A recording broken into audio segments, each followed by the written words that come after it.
monitor comments on the computer. Hi everyone, I'm Rebecca from Storyteller Wool. I'm here at the Longmont Yarn Shop today for International Punch Needle Rug Hooking Day. It's a little bit of a mouthful, but the hashtag is NRHD. Okay, maybe someone can put that in the comments. So we're going to start with the shop is doing a giveaway of the Crocus kit. So the theme for International Punch Needle Rug Hooking Day is hope. And Amy Oxford, I happen to be the ambassador for the day this year, and I'll be the ambassador for next year as well. And Amy asked me to design a pattern that had a flower in it and that symbolized hope. So I was thinking, especially anyone who's watching from Colorado, we see the crocus coming out of the snow in the spring, and to me that is an incredibly hopeful little flower, the way it can still bloom in the snow. So we have this kit. It has the monk's cloth, the pattern drawn on it, the yarn, and a stitch gauge. So you would just need a punch needle and a frame to complete this kit. So you just need to leave a comment to be entered in to win this. So, and here is my piece that I made. So the kit is for a piece this big. And what I did is I attached some magnets to it and created and put this on a basket. And this is my I hope I get to it basket that sits next to my desk. Oh, look, there's some samples in here. Okay, so we've got lots of fun stuff at the shop for you to come see. I'm going to be here until 2 o'clock, but there's always a sample board to work on.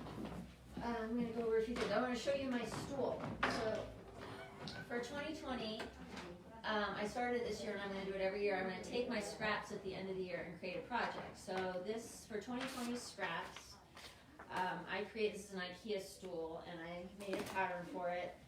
And I felt that there's a little bit of unraveling that occurred in 2020. So this is me in 3 phases as wife, mother, and business owner, coming a little unraveled, but yet still colorful. So this symbolizes 2020 for me. I've already started thinking about 2021, and I think it's going to be some form of a draft guard. I don't know quite what that says about this year, but I'm saving all my little scraps for that.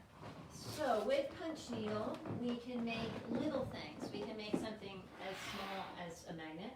We can make a room-sized rug with the exact same stitch. There are smaller needles, and they can do fine work, a lot more, very low stitch, a lot more detail. You can get with the fine needle, and especially the number 13 and the number 14. It's a very short needle that allows us to get this detail. With our other needles that are listed as fine, when we go up in size in needles, I'm not sure how you guys can see this, but fine does not denote fine line. Fine denotes you're using a finer thread, like a worsted weight. But when we get to these little guys, we are getting into a finer line. So we can make coasters. Gail made this. This is actually punched on both sides with some flat stitches. And look, she turned it into a little clutch. You can do 3-dimensional things. I think this is super fun, and I'm going to try to design some more flowers. This was actually made and sent to me by a customer that had used my yarn, and I just thought it was so clever. So I want to try to make some flowers like this. I thought that was neat. You can do just sort of little wall hangings, Christmas stockings, all sorts of things. So the stool, and often it's like, what am I going to do with a little piece? Well, a little piece can be mounted on a basket. It can be it can be a trivet. It can be put on the side of a file cabinet. This I made it as a sculpture. So this was made with a coat hanger as its base. And my son told me one day he wanted something to summon rainbows. So this is what we came up with, and that was a lot of fun to make. This is a fun piece. I was really excited. This was on the cover of Rug Hooking magazine last month. And what's fun about this piece is these are the flat back stitches. When we work in punch needle, we are always working on the back, and our loops form on the underside of the work. So I punched all of the detail elements, and then I flipped the work, and so my flat back stitches became actually the background of this piece. And this, ordinarily I would sew this into a pillow, but I knew I was writing it for an article and I wanted to be able to photograph it flat. But it's meant to be a pillow in my bedroom. It just hasn't gotten its pillow part yet. What else can I show you? So at the shop, we have these wonderful gripper strip frames. And when you're really into this, you know, like with every craft, there are tools. You're going to need your punch needle. And when you really get into it, a gripper strip frame is a must-have because it allows you to keep your foundation fabric super tight. But there's always a good DIY option. You can build your own frame, and there's the actual strips and directions that I wrote. I have YouTube videos on how to build a frame. In fact, I have a lot of YouTube videos that I just recorded. And the same son that wanted the rainbow wants more YouTube followers. So you can check out Storyteller Wool YouTube if you want to see some more videos. Let's see, this was a Christmas piece I did, and this again is supposed to be a pillow, but I was writing an article for this one as well. And you can see a very simple shape. I mean, this is, you don't have to know how to draw very well or to create a really dynamic piece. These are just simple Christmas ornaments, and there's something just about the yarn that make it come alive. And I think I should show how to punch. So let me grab that, and I will be right back.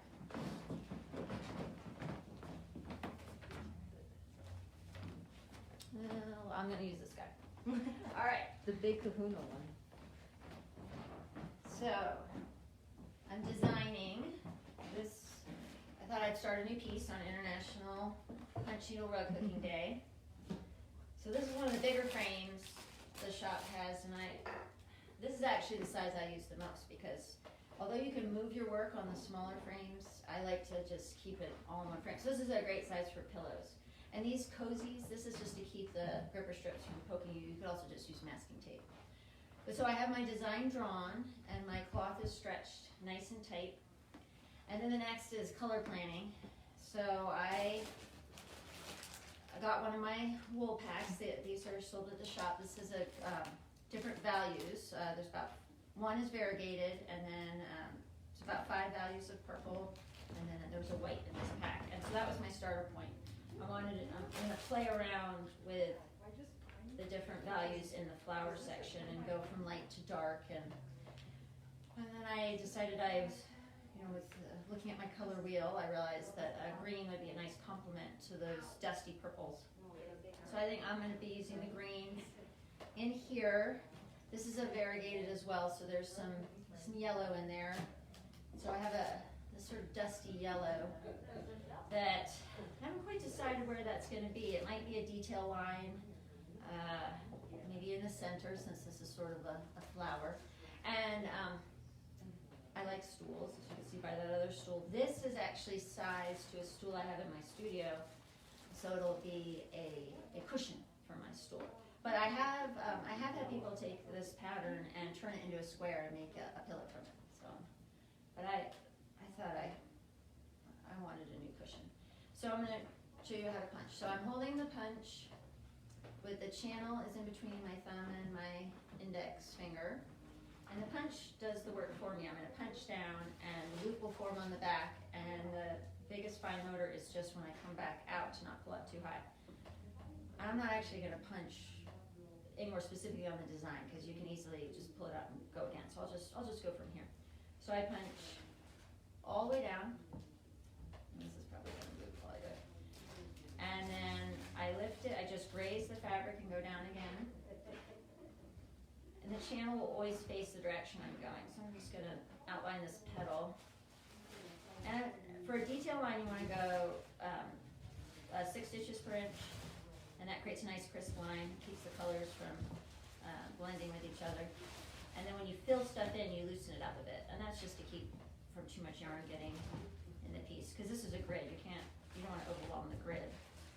So as you can see, well, I'm not sure how well you can see from far away, but these are flat stitches. So let me turn it this way, and you'll see here the loops are forming. Can you see that? Is that working? I can see it. So see how these wonderful loops? So, my design is drawn on the other side, but the loops form here. So That was the thing that surprised me the most. yeah, I think a lot of people don't realize that. So like when this piece was on here, and I used the same frame, So when it was on here, it was all the flat stitches. So as I'm working, I'm seeing these wonderful crisp flat stitches. And on the other side, say this was still on the frame, on the other side all the loops are forming. So the one thing that trips people up a little bit with punch needle row cooking is you are punching away from you can't see the work, you flip your frame, you can look at it. But this side is a little messy. We push our tails through that need to be trimmed off.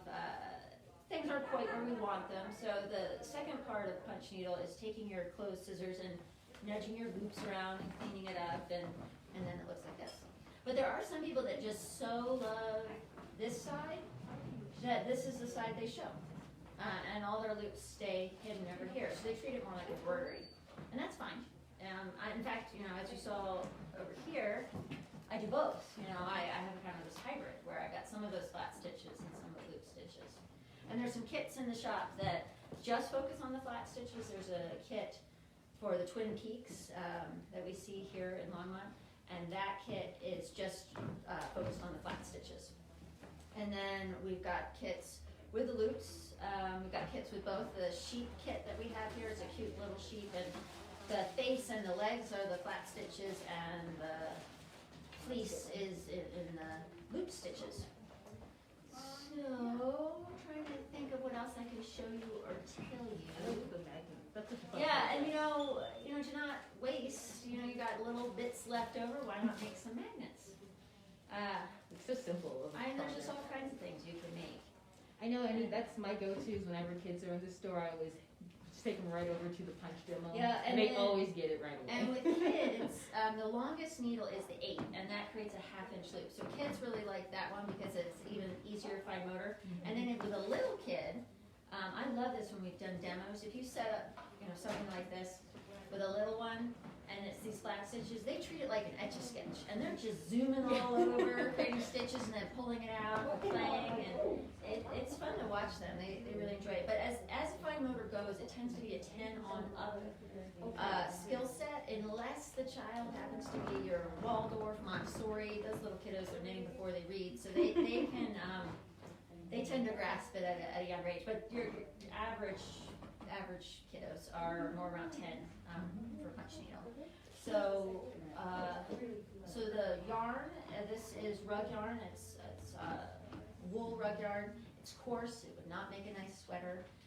We use coarse yarn, so we get these nice upright loops. However, any fiber that fits in the needle you can punch with. This was this gorgeous yarn. It was like a sock weight yarn.